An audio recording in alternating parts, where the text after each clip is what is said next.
Tento víkend hodnotím veľmi pozitívne. Dá sa povedať, že všetky tri aspekty motoristického športu sa nám vydarili. Prvý aspekt, príprava auta, nastavenie, doladenie, odhad tlakov. Druhý aspekt, také motoristické šťastíčko, že nikto do mňa neťukol, ja som nemal nejaké hodiny.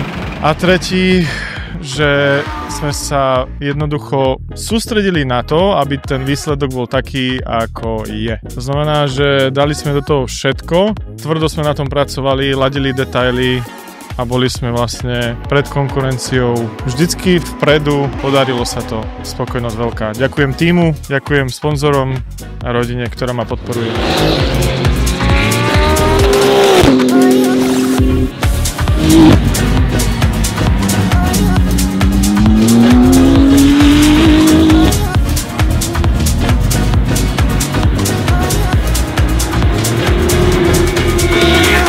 Valdu som mal aj lepší čas, mal som tam 58 nízkych, bol by som určite pred Petrem. Zase nejaké šťastíčko, že nejaké auto, trafik a bol som na ľavej strane, kde to bolo o hodne lepšie strategicky.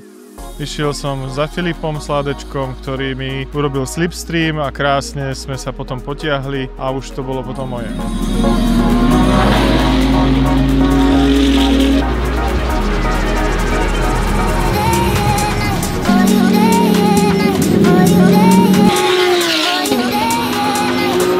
Je to aj výhoda, je to aj zodpovednosť a je to také nadšenie, také nabíjanie energiou, že vlastne sme tu doma, trénujeme tu, je to náš obľúbený okruh, sme tu veľmi radi a ja by som povedal, že to je naša výhoda. No. Tak uvidíme v Brne, Peťo je vlastne doma v Brne, takže budeme sa trošku naháňať, už sa na to teším. Bol som už v Brne na track day s pánom Šenkýrom. Teším sa na to veľmi. Je to nekonečný grip, je to nekonečná senzácia a proste bude to super. Bude to paráda.